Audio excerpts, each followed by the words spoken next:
Carson was a bright light. She was fun.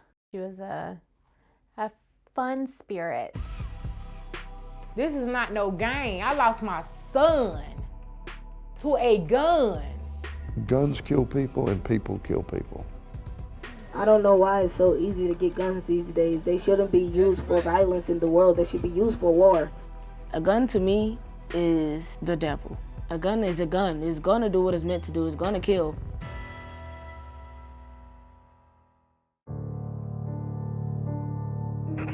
Hello? Charlotte 911, do you need police, fire, or medic? I just shot my friend. You just what? No, somebody just shot through the house. Okay, is anybody injured? Sir? Yes, he shot in the head. Somebody shot through the house. Charlotte-Mecklenburg police say 18-year-old Jamie Bright's friend, 17-year-old Jamarion Worthy, fatally shot Bright inside a West Charlotte home. On July 18th, 2018, 3 days after Jamie Bright, a popular football player at Harding University High School, was killed, we knew this would be a big turnout, but y'all have showed up and showed out. Judy Williams and volunteers from her homicide support group, Mothers of Murdered Offspring, known as MOMO, hosted their third candlelight vigil for murder victims in Charlotte in 2 weeks. Your mama? Sweetie, how you doing? Hey, you gonna make it through this, you know that, right? They've been doing this for almost every one of Charlotte's 1,100 homicide victims over the last 25 years. Williams launched MOMO following the murder of her goddaughter in 1993. So we're gonna light his candle. After that, we're gonna ask everybody else to light yours. More than 300 people, including friends, family, and teammates, attended Jamie Bright's candlelight vigil. You may start to light your candles. If you have a cigarette lighter or a lighter, go ahead and start lighting and help the person next to you who may not have one. That young man was wonderful. He loved his teammates. He loved his coaches. He loved his family. The young man was full of love. And he was a dog on that football field. He was like a big brother to me. Is there somebody else?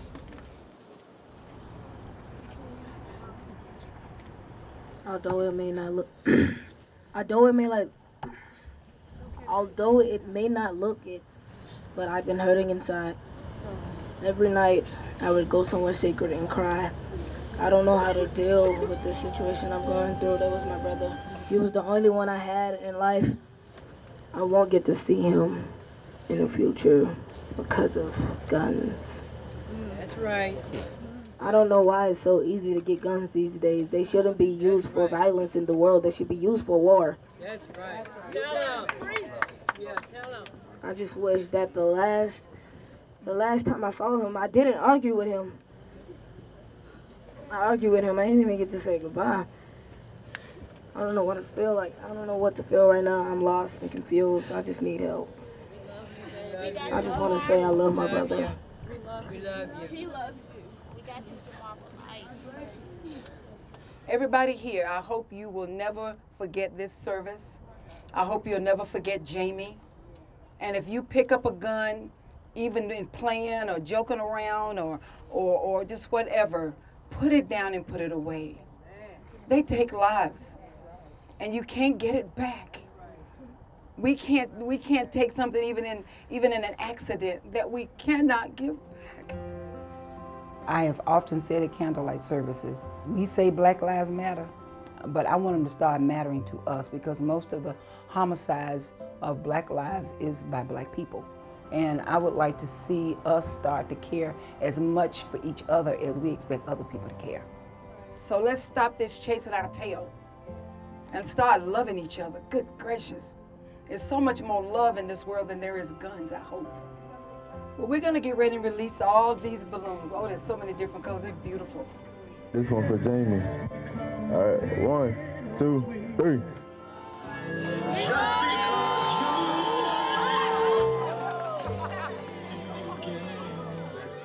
I want you to look for the balloon lights. They'll make a letter in his name at some point. It made a J, okay.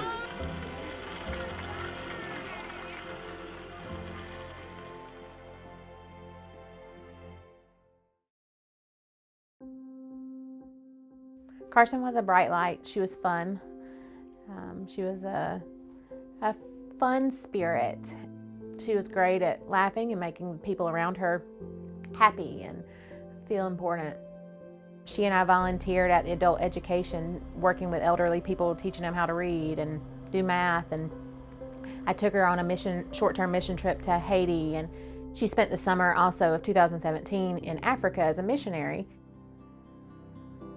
Carson and I had a unique relationship. We were this perfect mix of mom and daughter and friend and confidant.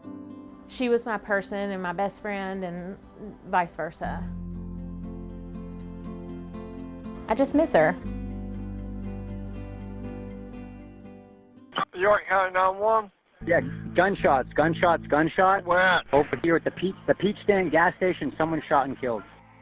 Less than 4 hours before frantic 911 calls flooded the York County EMS Command Center, 29-year-old Christopher Benjamin Mendez drove to Cabela's off of Interstate 77 and purchased a handgun. Less than 4 miles away, 19-year-old Carson Weitzel was working her shift as a cashier at the popular Peach Stand gas station on Highway 160. So he was firing toward the store and he was directly across the street from the Peach Stand? No, he was in the Peach Stand. According to police, Mendez stopped at the Peach Stand on the night of January 23, 2018 to simply use the bathroom. But when he perceived Carson looked at him, quote, without kind eyes, he went to his car, loaded his new .45 caliber handgun, went back inside and shot Carson 5 times at point-blank range, then quietly waited for police to arrive. Here you have a young man who's cried for help. Here you have a young man who walks into a store that sells guns, purchases a gun, and within days, someone is dead. Mendez had no known criminal record, so what seemed like a random, senseless murder at first started to make more sense to investigators and lawmakers as news of Mendez's history of mental illness began to come to light. Here you have a young man who cried out for help, who said, I need help. But yet, South Carolina failed him, failed Carson's family, and the entire citizenship of South Carolina. According to court documents, Mendez was voluntarily committed to a mental health facility and diagnosed with bipolar depression in the summer of 2017, but was released shortly after he got there because he didn't have insurance, both of which he failed to acknowledge on his firearms application when he bought the murder weapon at Cabela's when he checked no on question 11F. Have you ever been adjudicated as a mental defective, or have you ever been committed to a mental institution? It's a sad day in South Carolina when we have people who cry for help and can't get help, and then you leave the innocent people out there who can't protect themselves, who obeys the law, is not carrying a gun, who did not lie on an application to get a gun, and then your life is gone. So, do I think there should be reform? 100%. In South Carolina, it's a checkbox. Have you ever been, mentally diagnosed with any mental illness, yes or no? And all you have to do is say no. And if you have no criminal background, then you're good. So yes, I think there should be reform, but I spend my energy on spreading love. We as parents have to take back what we're supposed to do. My son is not here no more. My whole life is changed. Oh, God, Jesus, Lord. Guns are an instrument of death. They're designed to do one thing, kill someone.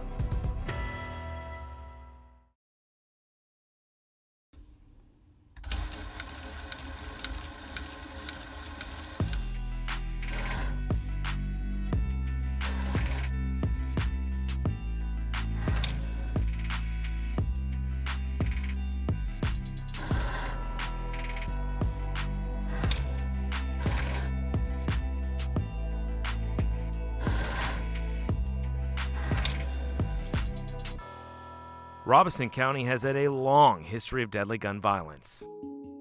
This county has always been violent. It just has jumped off the pages in the last 20, 30 years. A mixture of swampland and vast defunct farmland, Robeson County sits 100 miles south of Durham at the intersection of I-95 and Highway 74. The rural county has the highest rate of poverty and unemployment in North Carolina. It is the fourth most dangerous county for gun violence per capita in the country. Part of it's the drug issue, part of it's the economy, part of it's the availability of guns. Johnson Britt was born and raised in Robeson County, took over as district attorney in 1994, inheriting a court docket with 81 murder cases awaiting trial, including more than 50 involving guns. Guns are an instrument of death.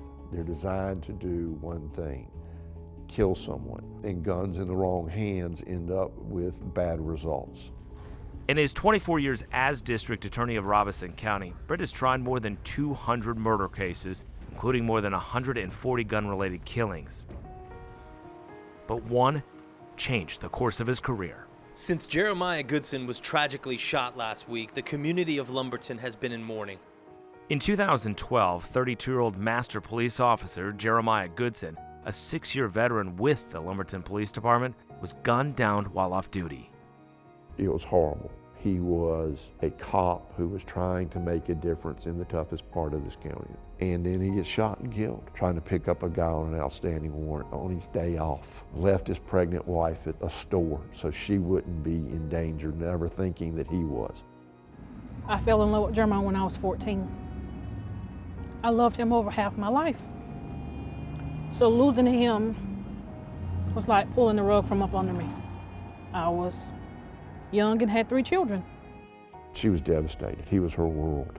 She said, I want you to promise me one thing. I said, I'll promise you what I can. And she said, I want him dead. And she said, I want him executed. He took the person that I love more than anything else in the world. And I said, that's what I'm going to try to do.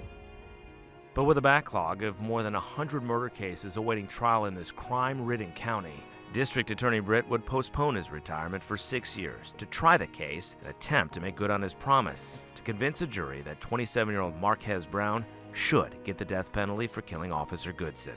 There's one more case I'm going to try, and that's Jeremiah's case.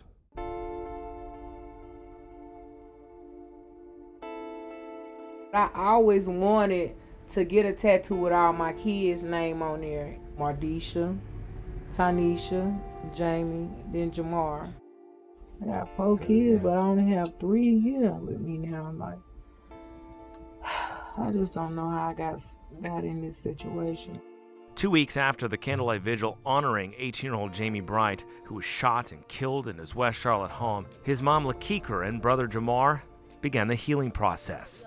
I kind of fell into a depression when this happened. I didn't really talk to anybody. Not a day goes by without me thinking about him. When we were at his funeral, when they closed the casket and they put him in the ground, it was like this blue butterfly. It flew around his casket. It means an angel is watching over you. It's a miracle just to see one. It gave me a little bit of hope. You already know like how I feel about y'all kids. I love y'all more than anything in this world. And just to see one of them be taken from me like that, that's just not right. It's not fair. It's not fair that my youngest son got to grow up without his brother. Or my 2 oldest daughters got to grow up without their youngest brother. It's not fair. This is not no game. I lost my son to a gun. He in his house and lost his life. All because somebody want to be tough and thinking that it's cool to walk around with a gun. It's not cool. It's not. And my son is not here no more. My whole life is changed. It's changed. We're on our way to see Lakikra Bright. Hey, how you doing? How you doing? Judy Williams and Mama's work doesn't end at the candlelight vigil. She continues to offer counseling and support to families like the Brights who've lost loved ones to murder and gun violence. God got something for you, but he's only going to tell you when you're ready to hear it, when you're ready to accept it. You know, you will. And you will. I'm not ready. Well, I know. Oh, God, Jesus, Lord. 18 years ago. 18 years. I I changed my whole life. And it's not going to be in vain. And it's not going to be in vain. I promise you that. What you got to do is just keep trusting and allow him to keep leading you. You got to keep moving forward. Because you know what? You got other children who need you. Your other kids still need you. Tragedy comes about to change the world. This is your chance to change the world. That's what we're trying to do, is change the world and make it a better place for us all to live in. And we got to do it for the kids that are coming behind, Jamie and your grandchildren. Yeah. We got to make it better. A gun to me is the devil. I committed the horrible act of depriving someone of her life. Never before in court had I broken down like that.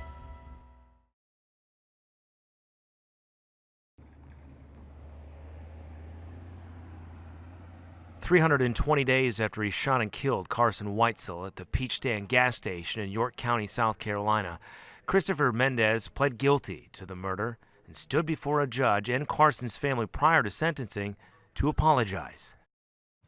I don't know if there are words that I could say that could help you. If there are, I don't feel very confident of being sure of what they are. But what I do know is that I wish I hadn't done what I did. I wish I would have had a better mind at the time, and with it have thought of a way to actually try to resolve my personal issues instead of doing what I did. After Mendez finished, Carson's mom, Debbie Harrison, addressed the courtroom. I beg of the court, for Carson's sake, for her family, and for myself, to give Christopher Mendez the same leniency that he showed my daughter. I beg of you not to allow him the opportunity to hurt anyone else in the future. Thank you, Your Honor. Mendez was sentenced to life in prison without parole for the killing he said was, quote, easy to do, leaving lawmakers to wonder, could they have done more to prevent it? Do you think Carson would still be alive if we had stricter gun laws in South Carolina? I would hope so. I would hope that if we had stricter gun laws, and I believe in my heart she would have been, because if we had things in place, he would have never been able to purchase a gun, which would have allowed Carson to be alive. Our laws must change. That is a given. For Carson's mom, Debbie, a lot of good has come out of the grief. She started Carson's Compassion Project, a nonprofit she hopes will keep Carson's spirit of giving back alive and well for generations to come. Early on, I said I had to make sure love and light overcame the evil that took her from this earth. And that's just kind of my philosophy on it. So I wanted to do things that helped locally, as well as things that help the people that she loves so much in Africa. So Carson's Compassion Project was born. I don't like to think that she can see me when I'm sad, because I don't think there's sadness in heaven. So, but I do think that she has some kind of awareness of the good that I'm trying to do in her memory, and I know that she would be happy with it.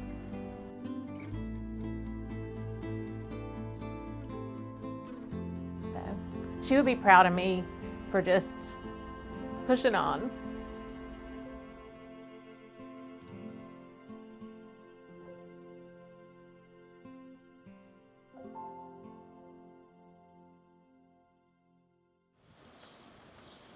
In his 24 years as District Attorney of Robeson County, Johnson Britt prosecuted more than 2,200 murder defendants, more than any district attorney in North Carolina history. I love trying cases. I love the atmosphere of a courtroom. I love being able to convince people in a particular case. But one case would haunt him and change the way murder cases are handled in the Robeson County court system. 6 years after Lumberton police officer Jeremiah Goodson was shot and killed, 6 years after District Attorney Britt put his retirement on hold to try the case, the capital murder trial of Goodson's alleged killer finally began. Court's back in session. We finally got it into court. Judge finds he's mentally retarded. That takes the death penalty off the table. There was no offer. He could plead and go to prison for life. Marquez Brown was found guilty of second-degree murder. It was not the first-degree murder conviction and death penalty Britt had promised Officer Goodson's widow. I was stunned when the verdict came back. I mean, I just sank. Brown was sentenced to 23 to 30 years in prison. It was all said and done. Lemetria thanked me, and I said, I'm sorry. She said, you don't have anything to be sorry about. I said, yeah, I did. I promised you I was going to do something, and I didn't do it. I'll be forever sorry for that. I did not do my job in terms of getting that conviction and making sure that Marcus Brown never gets out of prison. And that hurts. That death took a toll, and 6 years have been rough. He postponed his retirement just so he could be here. It says a lot about him. He did his best, and we appreciate his work. That's exactly right. You learn. As a result of the Goodson case that took years to bring to trial, District Attorney Britt invented the murder docket. The Superior Court calendar focused exclusively on murder cases, clearing the way for them to come to trial faster, so families like the Goodsons wouldn't have to wait years for closure. Murder docket came about as a result of having this huge backlog and trying to bring some organization to when were we going to try these cases, what needed to be done to get everybody prepared to try these cases. 5 months after the Goodson trial ended and putting the murder docket into place, Britt publicly announced his retirement at an annual ceremony honoring Robeson County murder victims. For those of you who don't know Jeremiah Goodson, he was a police officer here in Lumberton, shot down in cold blood in the parking lot at the Shell station. The most profound victim impact statement I've ever read, I read in the sentencing of that trial. And it was from Jeremiah's 6-year-old daughter, Journey. The letter began, "Dear Mr. Badman, I want to know why you didn't love my daddy. My daddy taught me to love everybody. I wish my daddy was still alive. I want to be a princess when I grow up because my daddy said I was his princess." And as I read that, I cried. Never before in court had I broken down like that. It was that profound. But I also realized at that point that it was time for me to move on. So for the first time in a generation, there will be a new district attorney in Robeson County. I say it's the hardest job in the state, not just in Robeson County, it's the hardest job in the state. But the truth of the matter is I've loved it. I love what I do, but the realization is it's time for me to do something else. But a final surprise goodbye and thank you stopped him in his tracks. Hey. Hey. How are you? How are you? Good to see you. It's good to see you. It was awesome being able to see him on a more positive note. He did his best, and we appreciate his work. And I think Jeremiah is very grateful for that. He's looking now, he's happy. Thank you for reading my letter. Thank you for writing your letter. It's an amazing letter. It's an amazing letter. You loved your daddy, you still do. We all loved him. It was a very, very moving letter. Your daddy would be proud of you. It's okay. You know Daddy's proud, don't you? He watches you every day, right? To the day I take my last breath, I'll always honor him. Thank you. Thank you. 6 weeks after 18-year-old Jamie Bright was shot and killed in his West Charlotte home, his family's anger turned into action. It starts with us. We gotta get these guns off the streets ourselves. You know what guns do? Guns kill. They're made to shoot you and kill you. We can't just watch the news every day and see somebody else's child get killed and say, oh, that's sad, and go to the candlelight and pray for that person. That's not gonna stop it. We got to get out there and get it. We as parents have to take back what we're supposed to do. And that's our responsibility as far as our kids go. And Jamie's younger brother, 14-year-old Jamar Bright, vowed to make it his mission to stop the gun violence in Charlotte by stepping up to be the voice of teens in his community. A gun to me is the devil. I don't get why people have to take other people's lives. That's something I really want to change. And I guess it's going to start off with a handshake or a conversation. That's something I want to accomplish so that we can stop taking our own lives.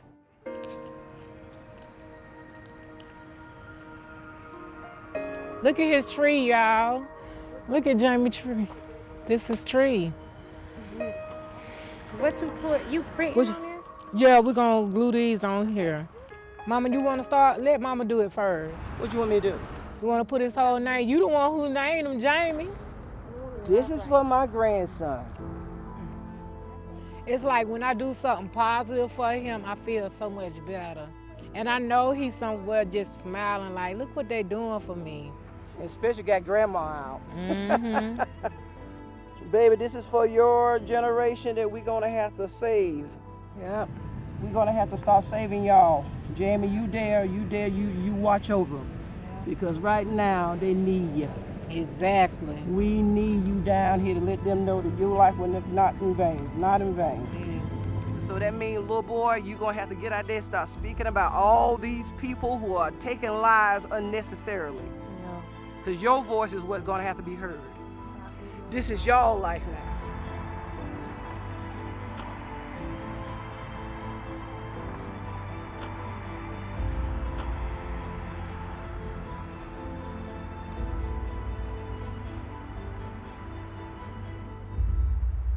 This is for the future of my generation. Oh. I love you, son. I loved you. I do. I love you, Jamie.